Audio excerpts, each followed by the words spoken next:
Ever spill the beans about a huge plan you've got, and then notice something weird going down after that? At first, it feels dope. People smile, they hype you up. They say, "Yo, you got this." But fast forward a few days, and the fire's gone. The dream feels heavier than your backpack on move-in day, and somehow nada happens. That's the vibe we're talking about. In a chill little village, tucked between dusty roads and old stone houses, lived a dude named Simon. He wasn't lazy, no way. In fact, Simon's brain was buzzing with ideas, like a soda bottle shaking before you pop it open. One week, he was all about opening a shop. Next week, he was like, "I gotta crush pottery." Then he switched gears. "I'm building my own crib next." Every idea felt lit, real, urgent. But here's the thing.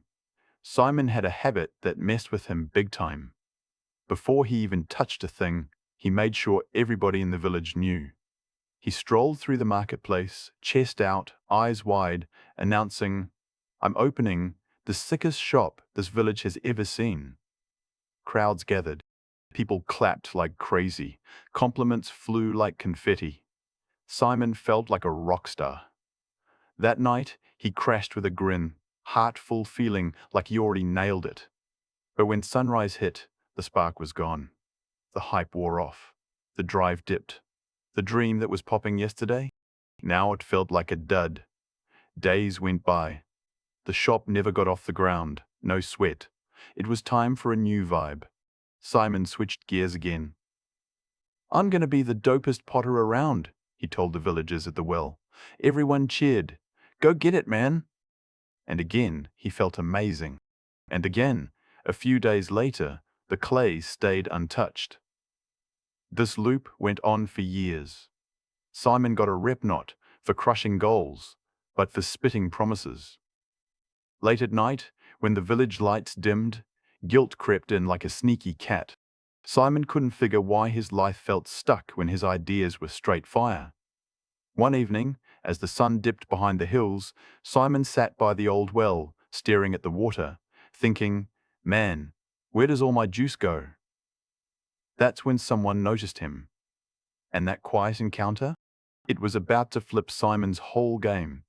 In the next part, Simon meets a dude who doesn't say much, but knows why dreams crash before they even start. The guy who showed up that evening? He didn't exactly scream, "Important dude." He had on simple clothes, walked slow, and carried himself like he didn't need to prove anything. But here's the thing. Everyone in the village respected him. Quiet respect. The kind that sticks. He plopped down next to Simon by the old well, not even asking questions at first. They just listened to the soft splash of water hitting the stones. Finally, the elder spoke, his voice calm but with weight. "Hey, you look beat. Not like physically beat, but your vibe? Your spirit's drained." Simon let out a long, heavy sigh. Weirdly, it felt good to finally let it out. "I keep jumping from dream to dream," Simon said. "Big ideas, big hype, but nothing sticks. I don't get why I crash every time." The elder nodded slowly, like he'd heard this 100 times before. "Tell me," he said, "what's the first thing you do when a new idea pops into your head?" Simon didn't hesitate. "I spill it. I tell everyone. I want them hyped, watching me. I want them proud." "And when they hype you up?" the elder asked, eyebrow raised. Simon shrugged. "Feels amazing. Like, I'm on top of the world, you know." The elder smirked. Not mean, not soft, but like he knew something Simon didn't yet. "Come by my place tomorrow morning," he said. "I gotta show you something." Simon didn't know why, but he nodded. The next morning was crisp. Simon walked to the elder's tiny garden just outside the village. The soil was dark and rich, but nothing fancy, just straight-up earth, ready to do its thing. The elder knelt and held out his hand. In his palm, two tiny seeds. "They look the same," Simon said. "Yeah," the elder replied, "but watch closely." He handed one seed to Simon. "Bury this one," he said. Simon dug a small hole and tucked it in. Then the elder lifted the second seed into the sunlight, grinning. Check it out, kids, he called to a few nearby children. Soon this little guy's going to be a straight-up beast of a tree. Keep your eyes on it. The children clapped and cheered. The seed on the rock, left to roast in the sun, totally exposed. The buried seed, watered quietly, with zero fanfare. Simon came back day after day, trying to wrap his head around it. And then, finally, a tiny green tip poked out of the soil. Simon's jaw dropped. Yo, it's alive! The elder just nodded, giving Simon that quiet, I told you so, look. Simon is about to witness a truth so simple yet so real. It'll hit him like a lightning bolt. Some dreams thrive in silence. Others die in the spotlight. At first, nothing seemed to pop. The garden looked exactly the same, quiet, almost boring. Simon scratched his head. Was this even going to work? Or was this some old dude's weird flex? But the elder didn't rush, not even a little. Every morning, he watered the buried seed. No fanfare. No Instagram-worthy posts. No cheering crowd. Just care. Simple. Steady. Meanwhile, the seed sitting out in the open? Yeah, it got all the attention. Kids pointed at it. Birds pecked at it. The sun baked it dry. Everyone saw it, but no one helped it. Weeks passed. Then, one day, Simon noticed the tiniest green tip poking through the soil. He crouched low, heart pounding. No way, it's actually growing, he whispered. The elder just nodded, silent as ever. Day by day, the tiny sprout got stronger. Fragile at first, but stubborn, just like Simon wanted to be. The seed on the rock?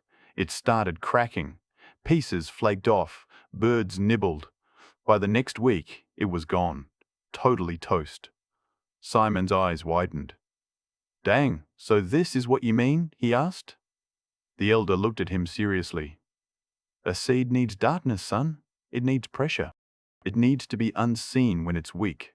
Expose it too soon, and it dies before it even has a shot. Simon stared at the little plant. Something shifted inside him, like a light bulb flipping on. The elder went on. When you spill your plans too early, you get a fake win. People cheer. You feel hype. You feel like you're winning. But your heart, your energy, it's spent before the grind even starts. Simon felt that sting. He could see it clearly now. Every time he announced a dream, he got the applause, but lost the fire. You didn't flop because you're lazy, the elder said softly. You flopped because you burned your juice too soon. You gave away your power. Simon lowered his head. Got to admit, it hit hard. The elder placed a firm hand on his shoulder. Protect your dreams, kid. Keep them close. Feed them with sweat, not words. Let them grow in the shadows. Then, when they're strong, the world can see. No hype needed. Simon looked back at the sprout. Tiny, green, alive, quiet. For the first time in years, he felt something real stir inside. Not hype, not applause, not pride from other people, just pure determination. Next part. Simon is about to make his first move in total silence. A choice that goes against everything he's ever done, and it won't be easy. Season 2 is coming. Silence turns into action.